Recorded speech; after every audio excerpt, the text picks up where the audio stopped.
ये क्या लिखा हुआ है सामने? ज्ञान प्राप्ति से लाभ।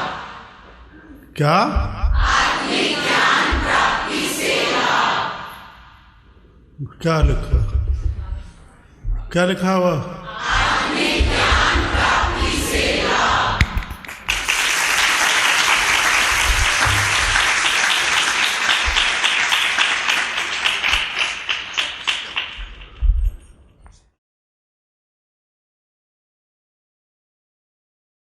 शंख चक्र गदा पद्मधारी हरि ओम नमो नारायण नमस्कार नमस्कार नमस्कार। शंख चक्र गदा पद्मधारी हरि ओम नमो नारायण नमस्कार नमस्कार नमस्कार। शंख चक्र गदा पद्मधारी हरि ओम नमो नारायण नमस्कार नमस्कार नमस्कार।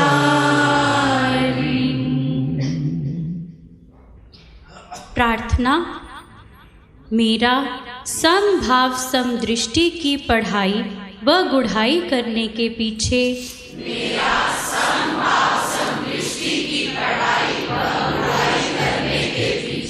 मुख्य उद्देश्य है अपने यथार्थ में बने रहने हेतु आत्मज्ञान द्वारा मन वचन कर्म से आत्मभाव अनुसार हर प्राणी के प्रति परमात्मा दृष्टि व वृत्ति अपनाकर अपने आत्मबल का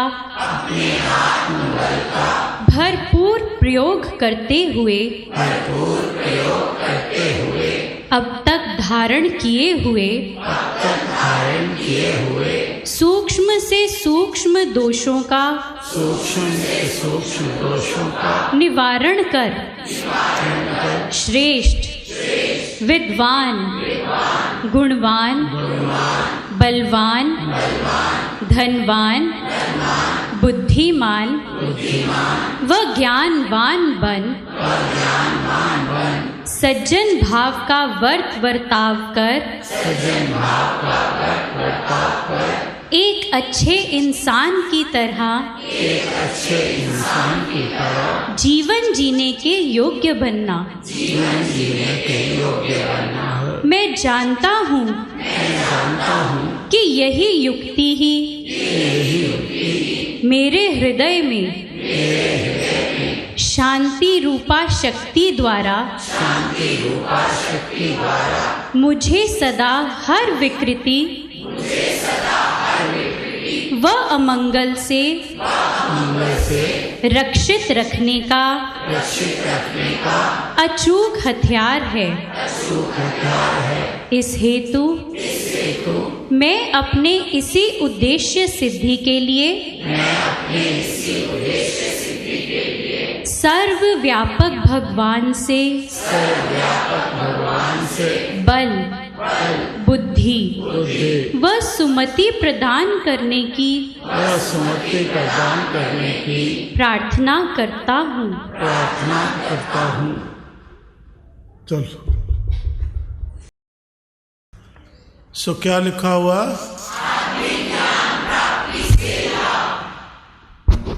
सबसे पहला लाभ तो है ना, आत्मज्ञान क्या है वैसे? आत्मा का सबसे बड़ा लाभ तो यही है, निज की पहचान हो गई ना।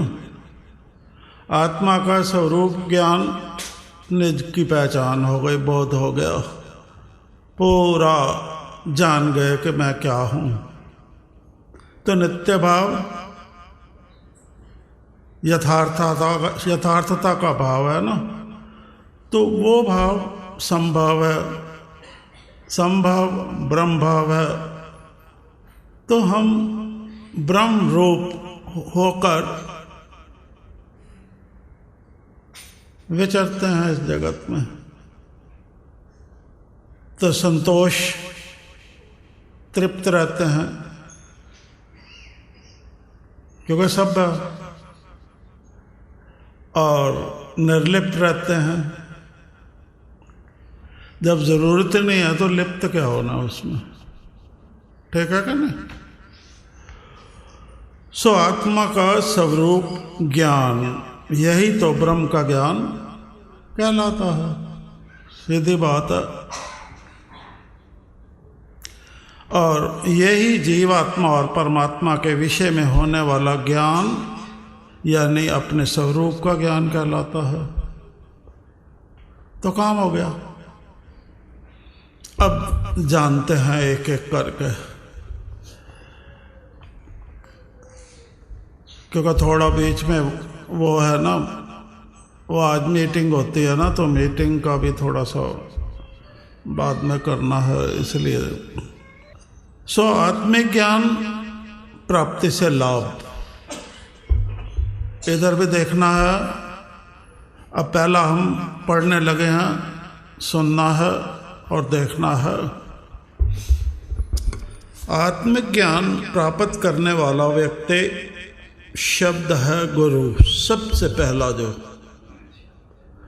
शरीर नहीं है, इस युक्ति को अपनाकर ईश्वर है अपना आप प्रकाश। बोध हो गया ना? ईश्वर है जे अजप्पा जाप। इस सर्वोच्च सत्य का बोध कर लेता है। क्या बोध कर लेता है? पढ़ो।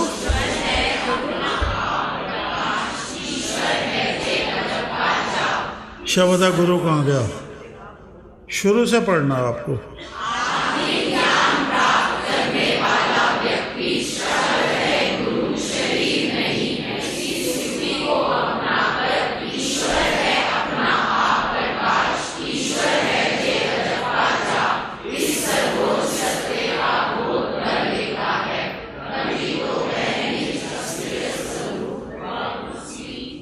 वह उसकी सर्वव्यापकता, आगे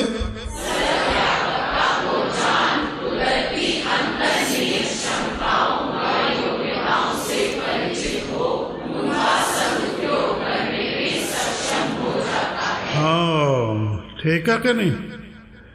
तभी तो वह निज असलियत स्वरूप व उसकी सर्वव्यापकता को जान, निज असलियत स्वरूप और उस स्वरूप की सर्वव्यापकता को जान, कुदरती अंतर्निहित क्षमताओं, अपनी क्षमताओं व योग्यताओं से परिचित हो, उनका सदुपयोग करने में सक्षम हो जाता है।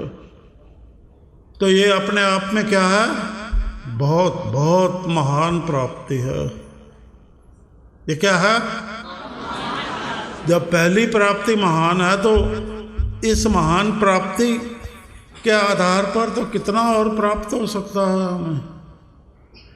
अब पहली को इसलिए दोबारा से फिर पढ़ो।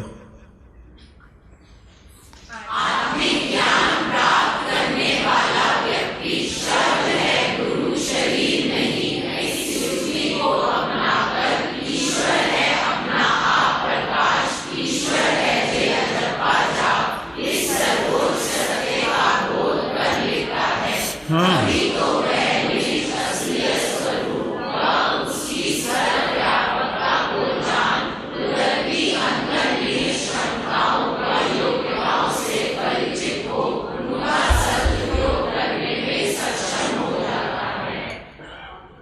तो आ जाता है ना चेहरे पे, रौनक आ जाती है, फिर ताकत लाली आ गई चेहरे पे, तो सुंदरता तो बन गई।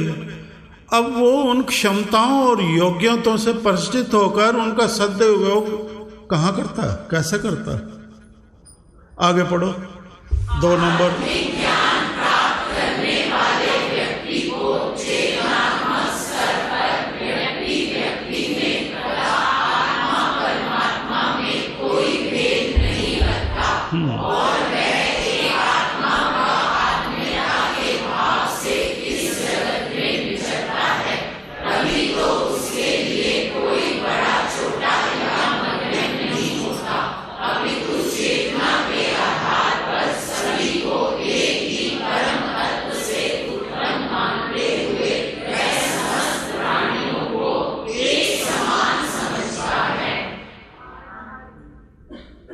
अब कहाँ कैसे सदुपयोग करता है? इससे सब कुछ ठीक हो जाता है कि नहीं? जब यहाँ सदुपयोग किया, इस भाव से विचरे, तो सब ठीक हो गया। दूसरा पढ़ना, दूसरा ध्यान से।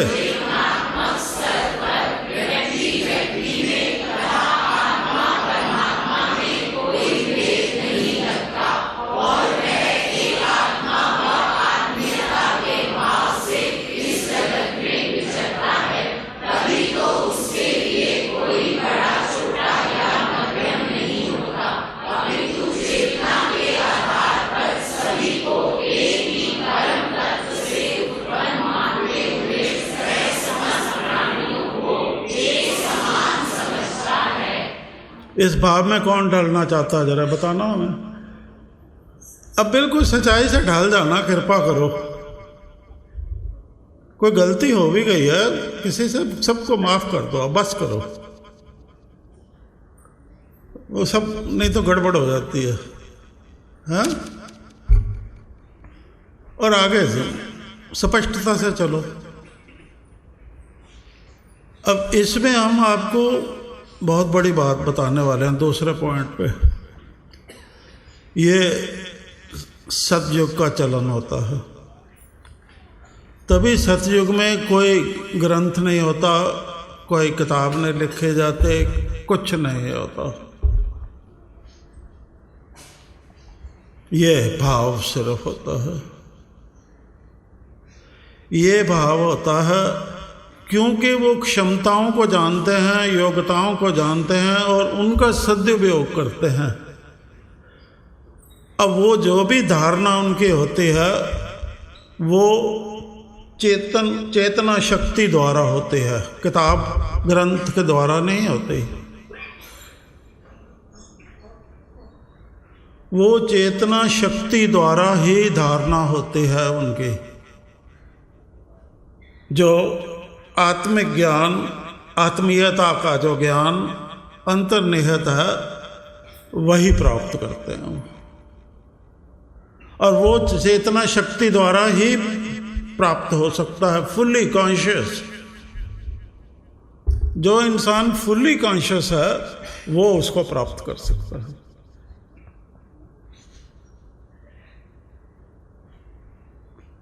इतनी सी बात है। तो हम कर सकते हैं, उसमें क्या कर सकते हैं ना। अरे वो कर सकते हैं तो हम कोई कमजोर हैं सारे? हमारे दाता पिता इतने शक्तिशाली हैं, उन्होंने कभी अपना यश मुंह से बखान नहीं किया। किया कभी? नहीं किया ना। तो फिर हम क्यों यश को अपने को रोते हैं कि हमारी उपमा गाई जाए, गाई जाए, गाई जाए?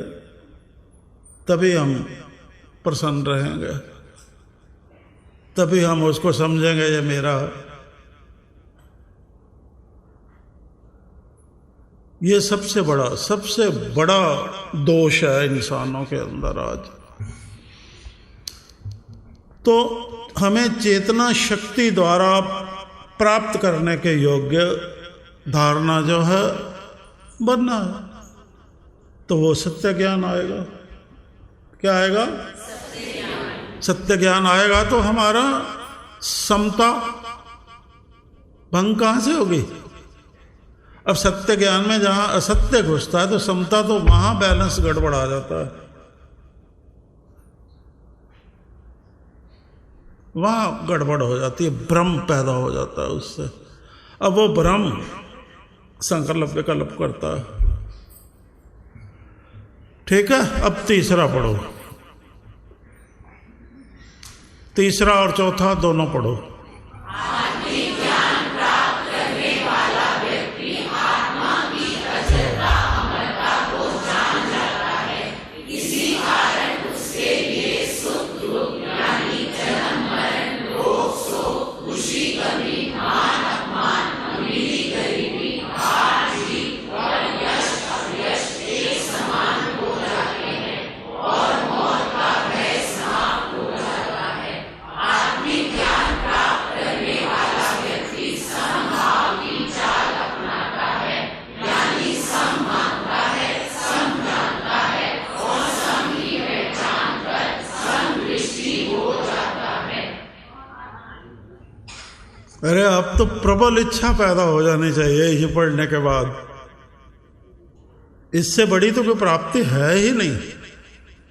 ये दुर्लभ है पर सुगम है प्राप्ति। पढ़ना जरा तीसरा चौथा, ताकि आपके अंदर इच्छा पैदा।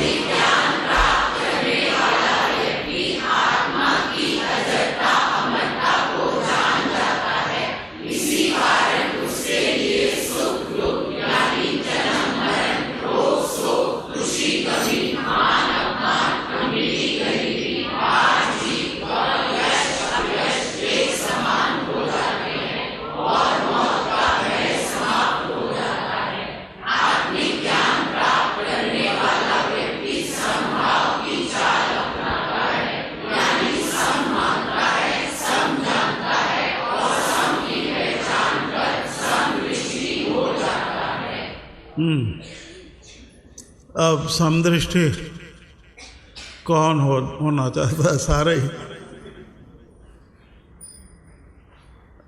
अरे प्रबल इच्छा पैदा करोगे तभी तो होगा, सिर्फ कहने से नहीं होगा। हाव भाव से, बातचीत से पता चलना चाहिए।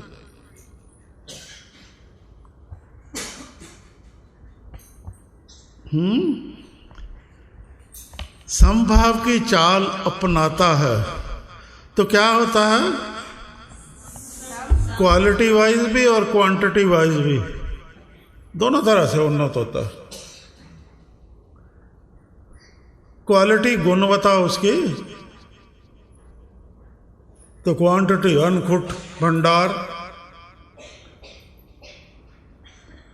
ठीक है क्या नहीं? ये उसका परिणाम होता है। उसकी क्वालिटी गुणवत्ता और क्वांटिटी। अब पांचवा पढ़ना और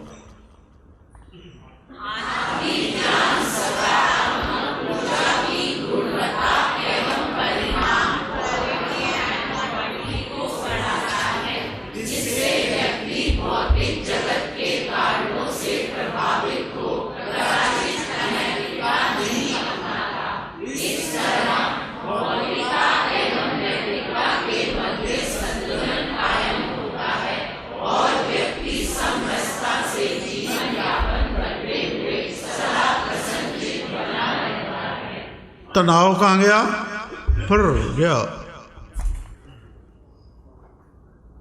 तो तनाव युक्त रहने में जीवन अच्छा लगता है या प्रसन्नचित रहने में?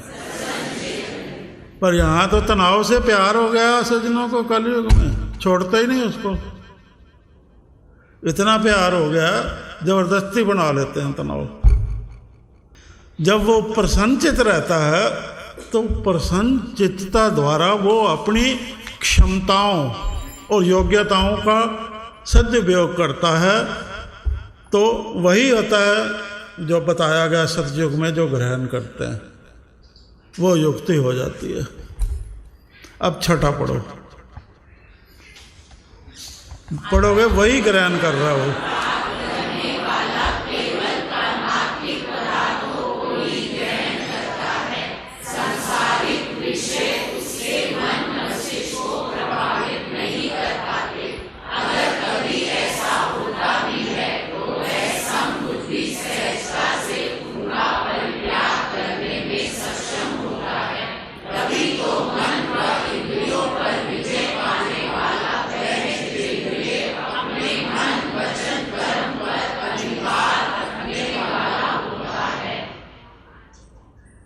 अब इसमें इंपॉर्टेंट क्या है? सबसे वर्ड जो लफ्ज़ सबसे इंपॉर्टेंट है बोलो।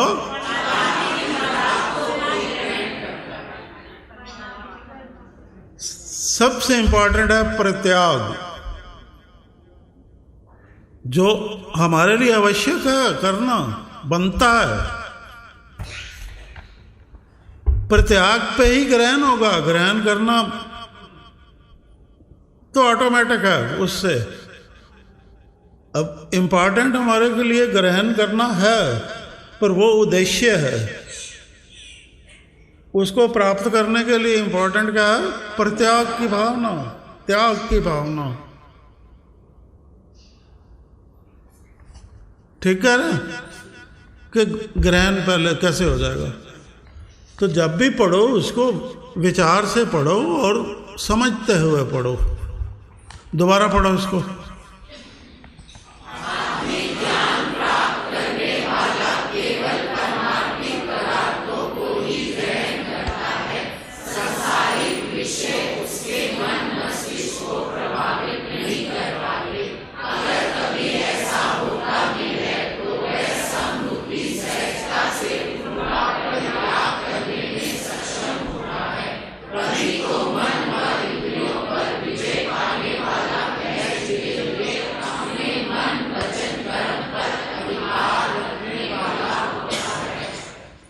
अब परित्याग कौन कर सकता है ये देखना। ये बहुत बहुत पराक्रम की बात है। छोड़ना कुछ, जहां आदत पड़ी हो लेने की वहां छोड़ना कि नहीं।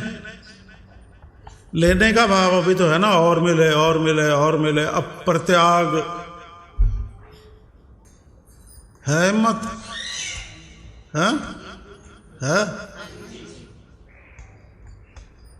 पर अभी तो हम कमजोर पाते हैं। कई दफा हाँ जी तो सुनी है हमने, पर कमजोर पाते हैं।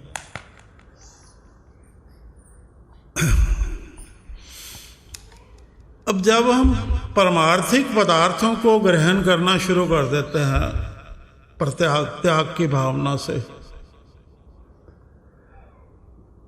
तो हमारे अंदर वो क्या क्रिया चल रही होती है? परित्याग कर रहे हैं और उसको ग्रहण कर रहे हैं, परिणाम स्वरूप। तो क्या क्रिया चल रही है? हम क्या बन रहा है हमारा? विकारों की सफाई, त्याग हो रहा है और विशुद्धता ग्रहण हो रही है। आध्यात्मिक पदार्थों को ग्रहण करना विशुद्धता है अंतःकरण की। तो हमारा अंतःकरण अपने आप विशुद्ध हो रहा है। जब वो विशुद्ध हो रहा तो सत्य तो प्रदर्शित है। परमात्मा कहाँ गया फिर? जब हमारा दर्पण ही साफ है तो परमात्मा कहाँ छुप सकता है फिर? कहाँ, कौन सी जगह है उसके पास? जगह ही नहीं है। हमने उसको प्रकट कर दिया बस। इस क्रिया द्वारा प्रत्याग किया, ग्रहण हुआ, विशुद्धता हुई, प्रकट कर दिया, लो अब छुप कहाँ सकते हो। इन ज्ञानियों ने भ्रमित कर दिया, उसको खोज का कारण बना दिया, पर हमने प्रकट कर दिया आत्मज्ञान की प्राप्ति में उसके। तो अब 7वां पढ़ो।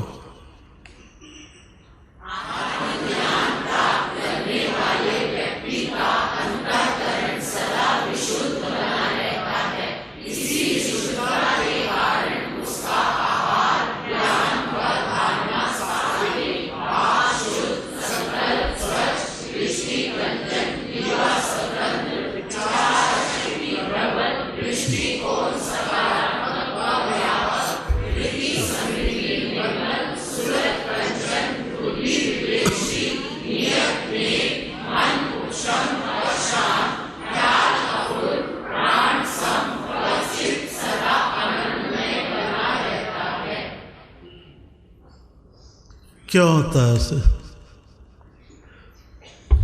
भाव, संकल्प, दृष्टि, जिबा, विचार शक्ति, दृष्टिकोण, वृत्ति, समृद्धि, सुरत, बुद्धि, नियत, मन, ख्याल, प्राण, चित्त,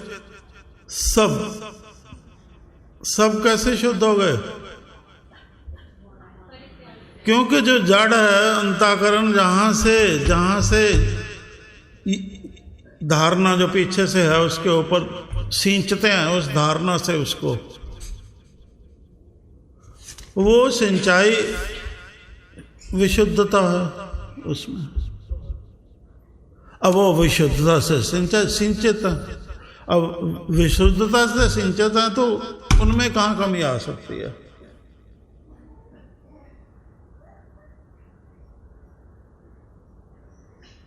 तो हम कितना सिद्ध कर लिया और अपना कितना संवार लिया और कितने हम सशक्त हो गए और कितने गुणी हो गए, और ये सारा बुद्धिमान होने का हेतु है। अगर ये हो जाता है तो कोई कारण ही नहीं है हमारा ख्याल ध्यान वाला और ध्यान प्रकाश वाला ना टिका रहे, कोई कारण ही नहीं बनता फिर।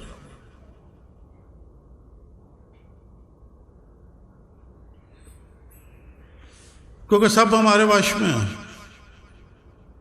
और सब करने के हम योग्य हैं, सब स्पष्ट है, सब मिलकर सात्विकता से काम कर रहे हैं। ज्ञान भी सात्विक है, आहार भी सात्विक है, तो धारणा पूरी की पूरी सात्विक है। तो अब 8वां क्या कहता है?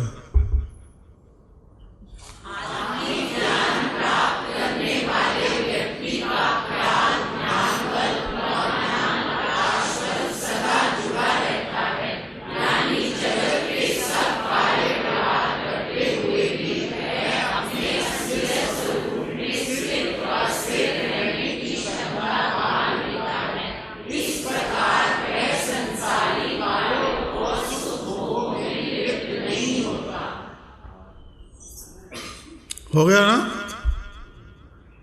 क्या हो गया? ख्याल, हाँ, जब ये हो गया तो क्या हो गया? वो अपने असली स्वरूप में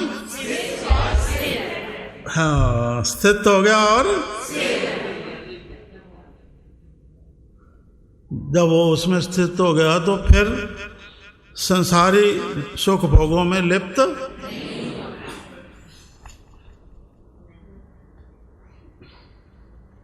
समझ आई बात? आइए अब 8 के 8 दोबारा पढ़ो।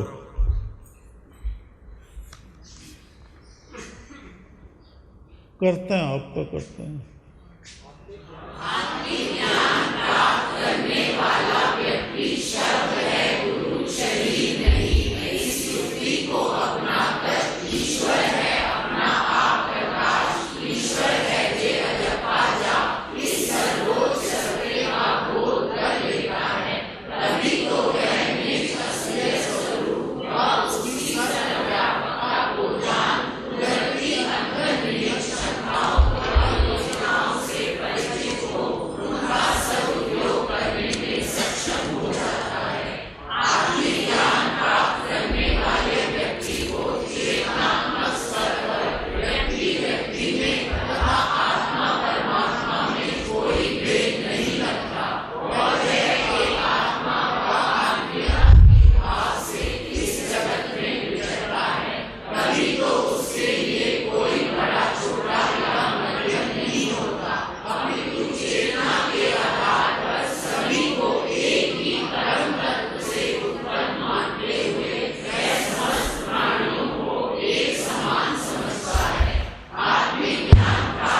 हो गया।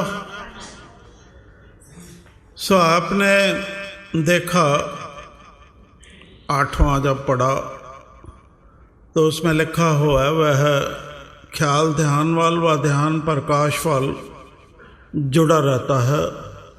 तो क्या होता है, कार्य व्यवहार करते हुए भी वह अपने असलियत स्वरूप में स्थित व स्थिर रहने की क्षमता धार लेता है। इस प्रकार वह संसारी कार्यों और सुख भोगों में लिप्त नहीं होता। तो अब हमें ये 8 पॉइंट याद रखने हैं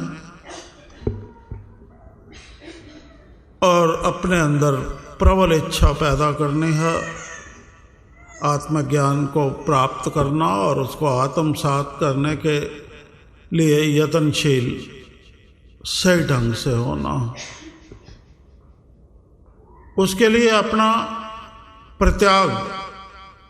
प्रत्याग जो सबसे महत्वपूर्ण है। प्रत्याग के लिए अपने जो भी सूक्ष्म से सूक्ष्म गुण दोष हैं उनका आत्मनिरीक्षण करके खुद का उनको जानना है और जानने के बाद क्या करना है, आत्म संयम द्वारा सुधार करना है। ठीक है। अब आत्म संयम से क्या होता है, जब आप ये क्रिया करोगे, इस क्रिया में एक तो वो विकार जा रहे हैं जो आपको चले गए। अब आत्म संयम होता है अपनी इंद्रियों और मन को वश में रखते हुए, ताकि वह दोबारा ना करें।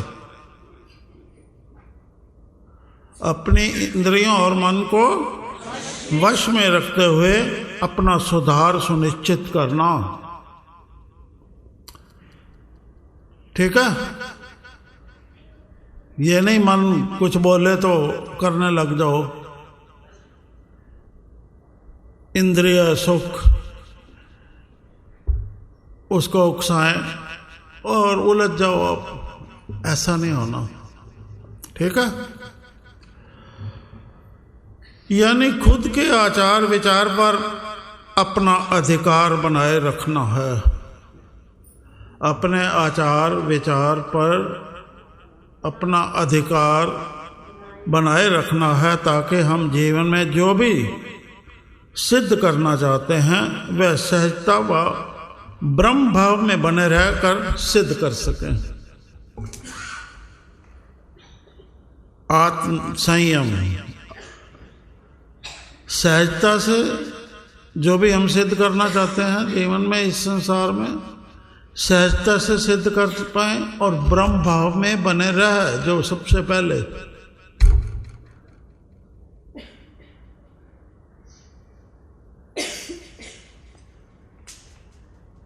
अब हमें ब्रह्म भाव में बने रहना है सिद्ध करने के लिए, और प्रत्याग करना है। आत्मनिरीक्षण में जो भी आया सामने उनको प्रत्याग करना है।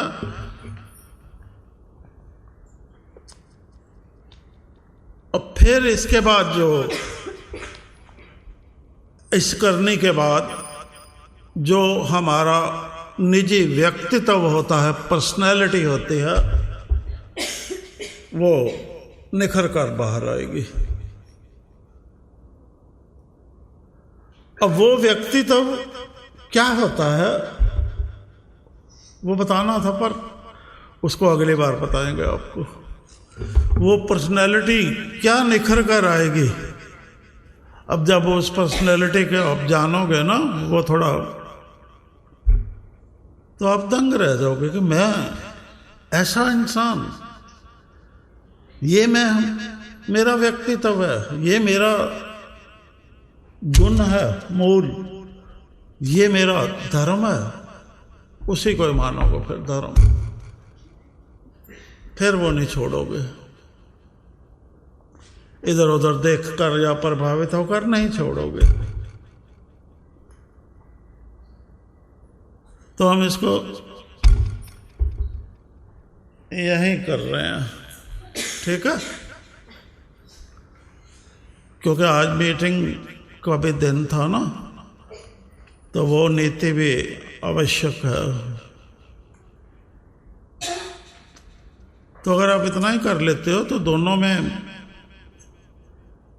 वो व्यक्तित्व आपका बनने जा रहा है। ये आपका आत्मज्ञान हो गया।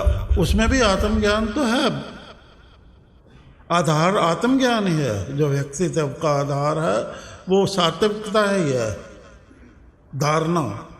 धारणा व्यक्तित्व आगे चलता है। ठीक है, अब सफल होके आना।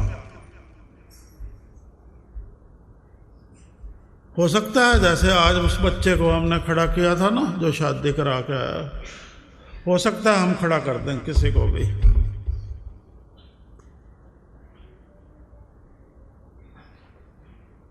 घबरा जाओगे?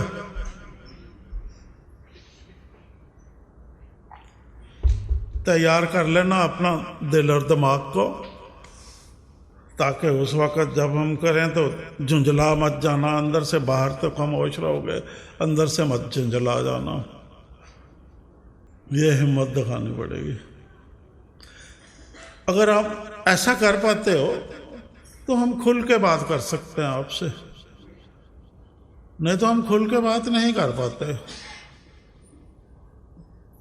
भाई क्यों खामखा परेशान करना? नहीं सुधरना चाहता तो क्यों परेशान करें? फिर हम खुल के बात नहीं करते, हम सच कह रहे हैं बिल्कुल। जिन जिन सज्जनों से हमारा संपर्क पड़ता है सबसे हम फिर वहाँ खुल के बात नहीं करते।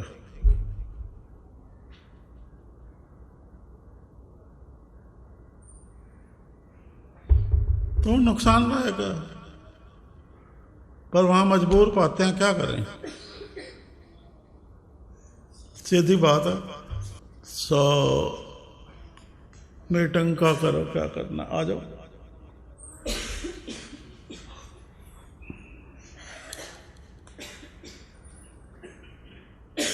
जो मीटिंग आज की है ना, उसका तालमेल इसी के साथ बैठता है, इसलिए यहां कर रहे हैं। वहां तो बात हो गई जो होनी थी, मीटिंग के आधार पे बात हो गई। अब वो मीटिंग आपको अच्छी समझ आएगी। श्री साजन जी कह रहे हैं, हम श्री राम नाम दिव्य पारी, हम श्री राम नाम दिव्य पारी, हम सारे बोलो।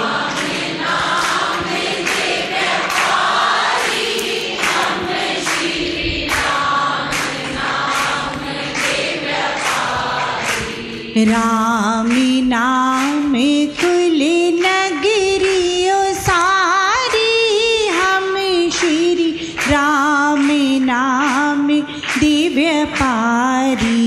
राम नाम कुल नगरियो सारी, हम श्री राम नाम दिव्य पारी। जगमग जगमग जगमग जगमग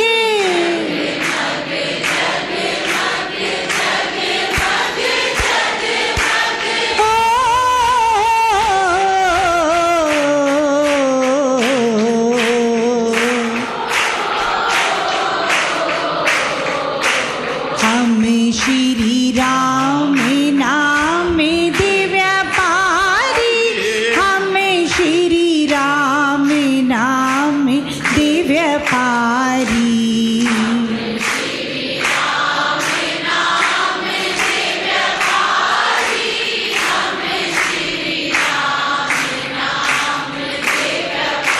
श्री राम रटन तुसा कर लवो,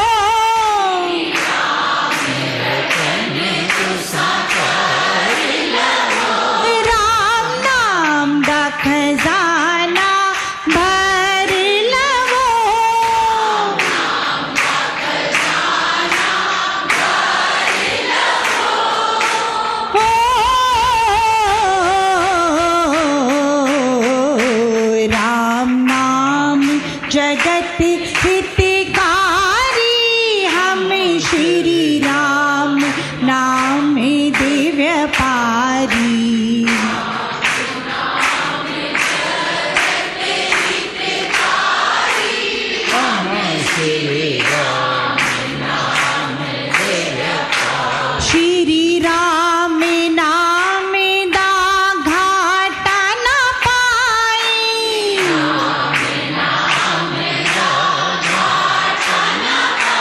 श्री राम नाम दा नफा कमाई।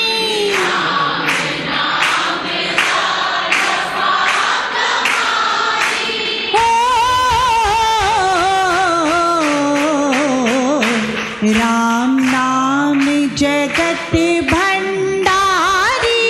हम श्री राम नाम दिव्य पारी।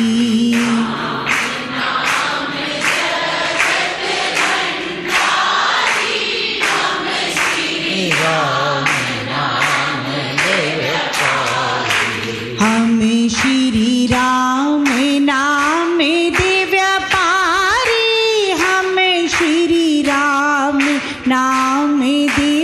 पारी।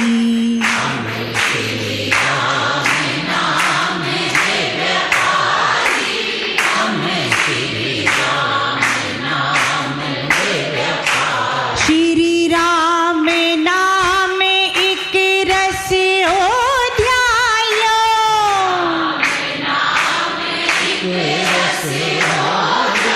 श्री राम नाम नाल मेल तुसा खायो।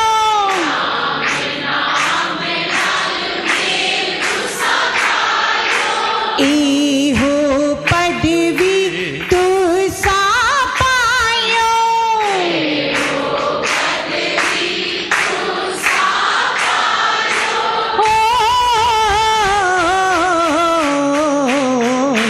हम श्री राम नाम दिव्य पारी। हम श्री राम नाम दिव्य पारी।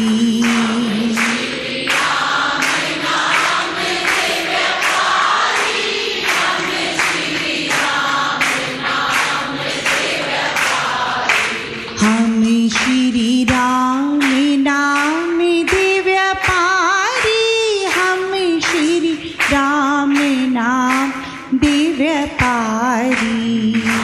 श्री राम नाम दिव्य पारी। हम श्री राम नाम दिव्य पारी। सो अभी सुना है ना आपने, जो पहले बात हुई आत्मज्ञान की प्राप्ति। अब आपने सुना राम नाम दिव्य पारी। तो आत्मज्ञान प्राप्त करना है, आत्मज्ञान प्रदान करना है। आत्मज्ञान प्राप्त करना है, आत्मज्ञान प्रदान करना है। यह व्यापार हो गया, आदान प्रदान। आदान प्रदान हो गया ना, तो ब्रह्म भाव वहीं पर मजबूत हो गया। ब्रह्म भाव में बने रहे, ये करना है। आत्मज्ञान क्या करना है? प्राप्त करना है, और आत्मज्ञान प्रदान करना है, बांटना है, व्यापार करना है। कुछ होगा तो तभी तो होगा ना। ठीक है, तो यही सतयुग का चलन है। उसमें माता पिता जो भी बड़े होते हैं, आत्मज्ञान प्राप्त करते हैं, वो आने वाली संतानों को वही ज्ञान प्रदान करते हैं। क्यों करते हैं? ताकि वो ब्रह्म भाव में स्थिर और स्थित रहें, अपने असलियत स्वरूप में स्थिर और स्थित रहें। डोलायमान ना वो हो, ना ही वो किसी से प्रभावित होकर विचलित हो जाएं उससे। इस तरह से मजबूत करते हैं। तो आज का निश्चय यही हुआ ना, आज का निश्चय यही हुआ कि हमारी जब भी बातचीत हो आपस में, जो भी एक दूसरे के प्रति हमारे दिल और दिमाग में आए या अच्छा है, छाना तो चाहिए ही नहीं, जो भी आए वो स्पष्टता से आए और वो विशुद्ध हो, स्पष्ट हो और विशुद्ध हो। जहाँ विकृत भाव को विकृति होने का संशय पैदा हो, वहीं समझा लेना है, संभाल लेना है। उस संशय की निवृत्ति उसी वक्त कर लेनी है, संशय की निवृत्ति कर लेनी है ना। तो क्या हो, इससे क्या होगा? इससे क्या होगा? प्रसन्न चित्तता भंग नहीं होगी और सज्जन भाव एक दूसरे के प्रति भंग नहीं होगा। अब जब वो भंग नहीं होगा तो वैर विरोध नहीं होगा। वैर विरोध नहीं होता तो बातचीत में क्या होगा?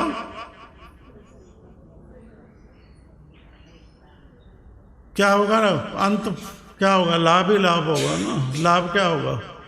हम एक भाव से आपस में विचर सकेंगे, और जब एक भाव में विचरेंगे तो हमारे दिल और दिमाग की अवस्था क्या होगी? पल पल पर बदलेगी तो नहीं ना? क्या हो, कैसी रहेगी? है? हर पल एक अवस्था में रहेगा। अब एक भाव और एक अवस्था, एकता, ये चलन सतयुग का है ना। तो जब ये होता था, इसके समझो कि सत्य वस्तु जो है वो प्रकट हो गई, प्रकट हो गया। जो सत्य रूप से हमारा व्यक्तित्व है, गुण है मोल, जो हमारा मानव होने का धर्म है, मानवता, वो प्रकट हो गया।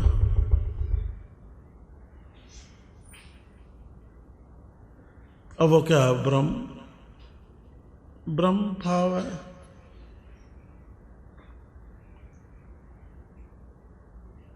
तो किसी से कुछ समझने की जरूरत ही नहीं।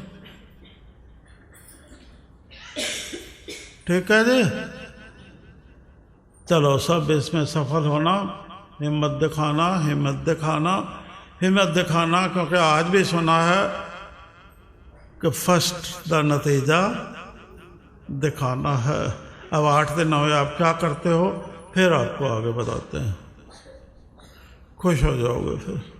अरे मैं ऐसा बनने जा रहा हूं जो सबको प्रिय लगेगा। भाई ऐसा बनने जा रहा हूं जो सबको सुंदर लगेगा। ऐसा बनने जा रहा हूं कि जो सबको सब कुछ प्रदान कर सकता, देने योग्य हो गया, फिर भी उसको कोई कमी नहीं है। ठीक है, तैयार ऐसा बनने को? चलो ठीक है, चलते हैं ऊपर।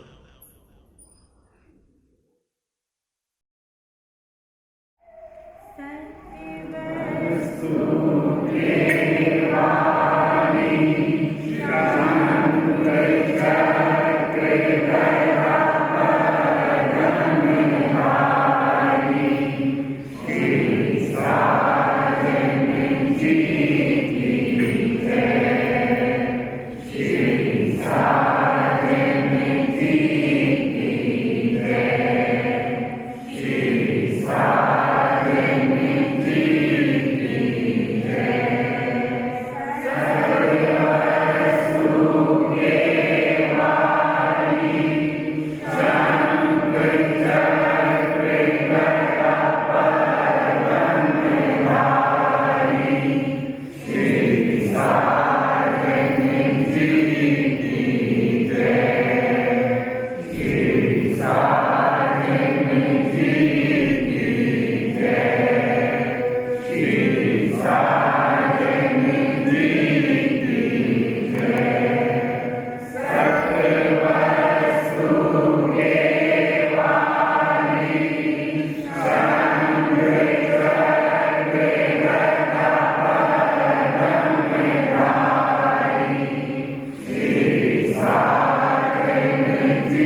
समभाव संतुष्टि की बुद्धि द्वारा सज्जन भाव अमल में लाने हेतु इस शांति शक्ति के प्रतीक के आगे शीश अर्पण करो जी, शीश अर्पण करो जी, शीश अर्पण करो जी।